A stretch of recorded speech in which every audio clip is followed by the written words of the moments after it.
feel as though being disciplined is a key skill that everyone should thrive for. It is essential to succeeding in life and to push yourself and to really grow. I do feel as though discipline and consistency works together. They go hand in hand, which also then pours into your confidence bucket. Hi babes, welcome back to my channel, or welcome to my channel if you're new. My name is Vanessa. Nessa, Sessa, Yaya, V, all of the above depending who you are. I am going to be sharing with you guys 5 habits that you can adapt and incorporate into your lifestyle in order to work on being more disciplined. Over the past, I would say 4 years, I've really pushed to be consistent. That was an area that I was lacking in. Therefore, I really made it a priority to work on being consistent. I've watched videos on it. I've listened to a few books on building habits and trying to really work on building a better habit that is going to allow me to be consistent a bit more easily. So I've narrowed down 5 things that have worked for me, that has put me in a position today that I feel more confident, I feel proud of my consistency, and I feel more disciplined. So let's jump into it. To start this off, the first thing you have to do is set a goal.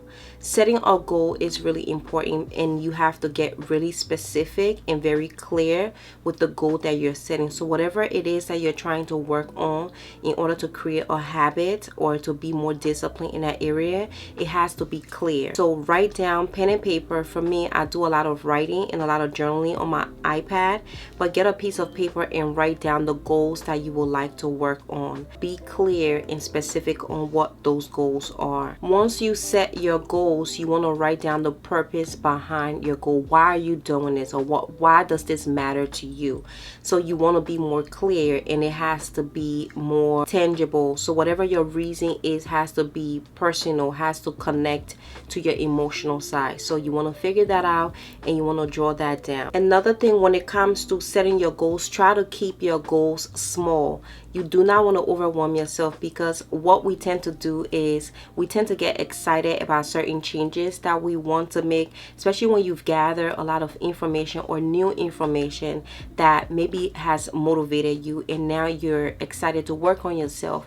Sometimes what ends up happening is we now want to focus on so many different parts or so many different aspects of our life to better it, which is great, but you're going to get overwhelmed really easily, which is going to cause you to not be disciplined on the goals you're setting or not go through with it. The shorter your lists are, the better chances of you sticking with it.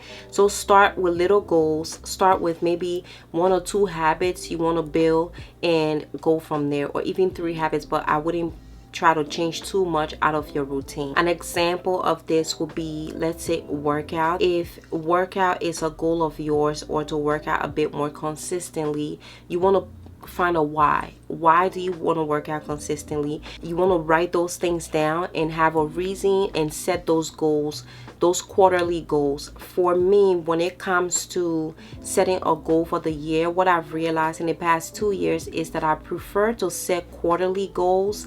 I like to do my vision board for like the first either 3 to 6 months of the year, and then I like to check in with myself halfway through the year and see which type of goals I've achieved, what I've had difficulty with, and then maybe create a second vision board for the other half of the year.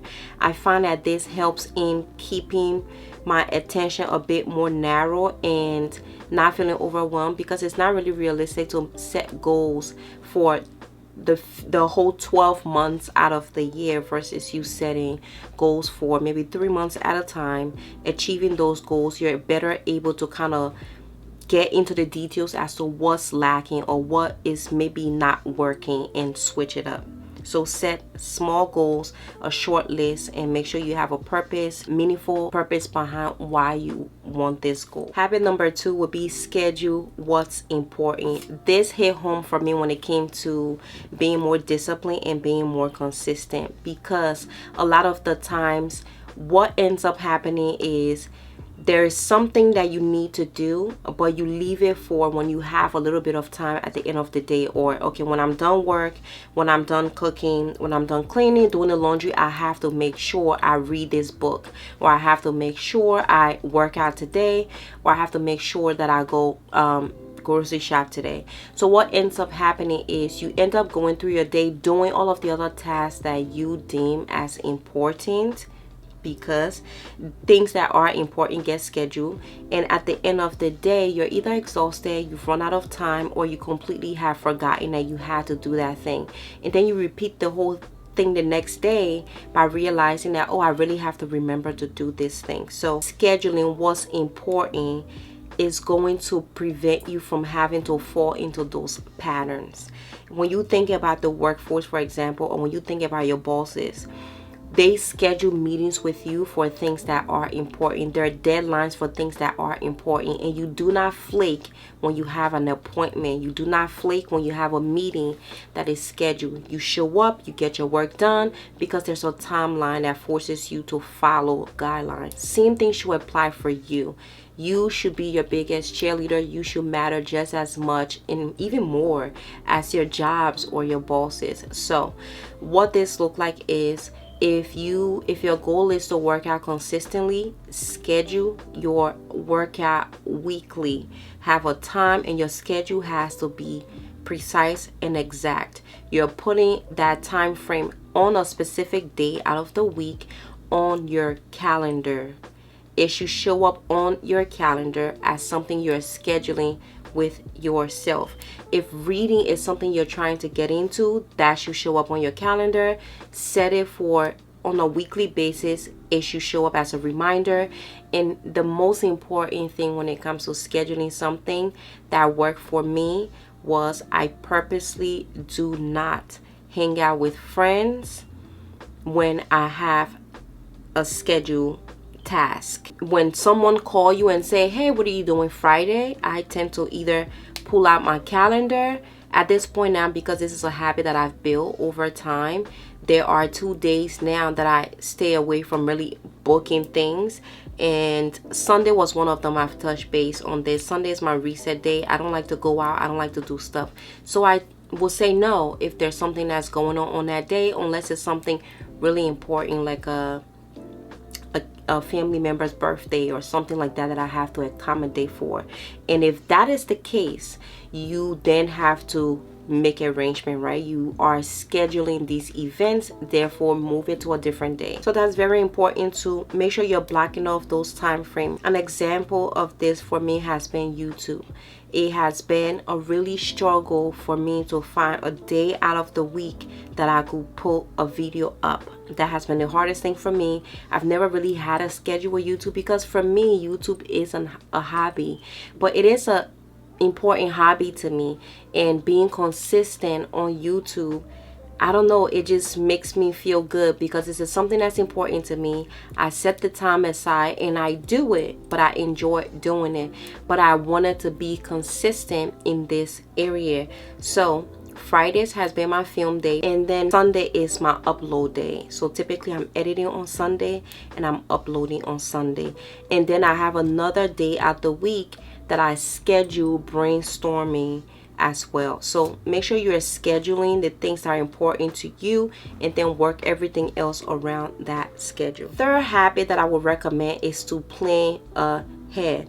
Scheduling is one thing. This go hand in hand, scheduling your activities or scheduling what's important, but planning ahead is also important. So what this means is, you want to work out 3 times a week, so pick the 3 days out of the week that you are going to be working out. Planning ahead looks like, what am I going to be doing on those days? What types of workout am I going to do this Monday, this Wednesday, this Friday? And are these going to be consistent for the next 2 weeks or for the next 3 weeks? You're planning ahead. You want to leave crumbs along the way to make it easy for you to do these things. So that means if I want to wake up early in the morning to work out, a crumbs for me would be having my workout outfit prepped, exactly what I'm wearing, laid out in a specific area that requires me to see it, grab it, just put it on. It's very convenient. For me, that's planning ahead, and that's leaving crumbs for yourself, for your future self. Same thing if you want to eat healthy. Planning ahead means that I am planning what type of meals I will be eating for the week, and therefore I'm scheduling the day that I need to go and grocery shop so that I'm able to stack the house to have what I need for that day. For you too, for example, planning ahead for me is having another day out of the week that I sit there and brainstorm video ideas. I have a whole section in my phone that whenever an idea comes to me spontaneously, I will type it on my to-do, on that list, so that I can always go back to that list and pull ideas from it. But at the same time, when I see that list is running short, I will spend time sitting there Googling, researching maybe what are people interested in, and then I will come up with those ideas and I will write those ideas down. The cops are going by. And then I will write those ideas down. I go as far as like fully planning out the video. So I'll come up with the topic, and then I will come up with a list of what I'm going to be discussing. For example, this video, I'm not just speaking from the top of my head. I've already planned this, thought about it, and I wrote them down, and now I'm just articulating it for you guys. So plan ahead and leave crumbs in places that allows you to remember to do whatever it is that you need to do. When you go to the grocery store and you buy your fruits and your vegetables, planning ahead is dicing those up, putting them in containers ready to grab if eating healthy is a goal of yours. I'm just giving a few examples so that you guys understand what I mean by plan ahead. The next point is very, very, very important. So you've scheduled what is important, you've planned ahead. Now you cannot cancel your appointments. It is very, very, very important to not flake when you set an appointment. This is so important because it builds trust or distrust. So when it comes to relying on yourself, or when it comes to being disciplined, so much of being disciplined is trusting yourself. And what that looks like is being consistent. As a reminder, being disciplined and being consistent does not mean that you have to be perfect, or it does not mean that it has to surpass or be this thing that you've achieved that you can now tell the whole world. Being disciplined and being consistent is you're showing up every time you set that schedule, because what you're doing to your mental state is you're trusting yourself. You're building a reputation with yourself. You're building what do you call it, like a credit with yourself almost. You now will start to depend on yourself and trust yourself that when you say certain things, your words are going to matter to yourself. And that is the most important thing and the most essential thing you can have for yourself. A lot of the times we look outwards for people words to matter. We're so eager to hold one another accountable. We hold our partners accountable, we hold our parents accountable, our friends accountable when they don't show up in the way that they've promised us that they will show up. But we tend to not hold ourselves accountable when we fall short with ourselves. So it could be simple.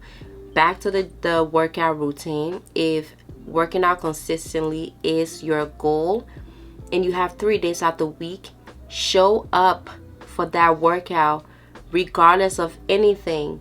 Whether it's great or not great, you show up. When you show up and maybe your goal was 45 minutes to work out, showing up and doing a 50 minutes workout and a 20 minutes workout will always be a better outcome than not showing up and canceling. Because when you cancel, you get into a routine of canceling. You're building distrusting yourself. So it's just like a whole cycle. I can go on and on about this point. This is just so important to show up for yourself. Eating healthy, and you told yourself, because I do this, eating healthy is very difficult. If I tell myself, today I don't really want to have any sugar today, and then after I eat, there is that cupcake at work that someone is like, oh, would you like to try this cupcake? And I knew, like, it registers in my head, like, I didn't want to eat sugar today, but whatever, it's just one cupcake. That, it's not about the cupcake. It's the simple fact that I told myself at the beginning of the day I wasn't going to do something, and now I'm doing it. It takes the trust away. The reason it makes it so hard for you to stick to a routine or be disciplined is because you lack the trust within yourself. You keep going against your words, which is making it harder to keep your word. So just don't cancel. Obviously, life happens, things happen that are going to require you sometimes to cancel. But whenever you're canceling a workout, make it up. You should have scheduled a new time slot for that workout that you cancel. And I used to be really hard on myself about this. You have to have a balance. There's a time and a place, right? You have to know your body. Sometimes there's a reason you can't work out. For example, you're sick or whatever. That is fine. But whenever I miss a workout, or I can't do a workout, or I wake up that morning and I'm so exhausted for whatever reason and I can't do it, I make up that workout within that week. I will still hit my, if I'm working out 4 days a week, I will still hit that 4 days a week. I'll just move the workout to a different day. Same thing for YouTube. If I ever have something scheduled on a Friday that is so important and I cannot film that day, I will make up my filming day on a Saturday, or I will make a mental note before I even leave to go do whatever thing that, okay, I have to schedule this. So do not cancel when you schedule with yourself. The 5th habit I think is so important, and this really changed my perspective when it came to consistency and discipline, and that is, don't wait to be motivated to start, just show up. For me, this has changed how I show up for myself. A lot of my friends and family will ask me, how do you stay so motivated? Or people who see me work out online, they're like, you're so motivated, or you know, how? There is no how I stay motivated. I do it every single day. Therefore, it has changed. Every time I'm filming, it's when bikes are going by. That discipline comes from, or motivation comes from, when I show up. I show up and I just start doing it, and then I get a boost of energy to continue doing it. Show up for yourself and do it, even if you're not motivated in the moment, or you're feeling sluggish, or you're feeling tired. What you don't want to do is get accustomed to the ideas of, oh, my body just doesn't feel like doing this, so I'm just not gonna do it. Right now we live in a time where, while it's great to be so self-aware about a lot of things around us, I think this also can be damaging, because now you have a lot of people falling back on that as an excuse. If I feel like doing it, I'm not going to push myself to that limit. Or sometimes we now view pushing yourself to that limit means that you are pressuring yourself, or that you are, you know, do you get what I mean? Don't fall in that trap of that. There's a very thin line between a day where your body cannot handle certain thing versus you making this a habit, or talking yourself out of what it is that you need to do. It's not always waking up and saying like, oh, I want to work out so hard today. There are days, but those days are very few. They're fewer than the days where I wake up and I don't feel like working out. But oftentimes it's really difficult sometimes waking out of bed and making yourself uncomfortable. You want to sleep longer than your responsibilities requires you to. I get all of that, but at the end of the day, as long as you schedule something, don't make it a habit of canceling and waiting to be motivated before you can get out of bed to do whatever it is that you need to do. Just do it, and motivation comes within you doing that, or motivation starts after you start. Motivation is not something you should wait for before you can do the things that are important to you. That is it. I hope this video was helpful in some form. These are all tips that have helped me dramatically and has improved my consistency so much and the discipline that I have for the things that does matter for me. And I find myself lately pushing myself further than I was willing to push myself before, which is now pouring into the trust bucket a little bit more. And I just feel really proud and happy with myself right now because I've been pushing way further than I thought I could go. So start small, work on the trust with yourself. You got to show up for yourself, just like how you would expect other people to show up for you. So hold yourself accountable and don't let yourself down. I will catch you guys when I catch you. Stay humble, stay fashionable, and stay stylish. Bye guys.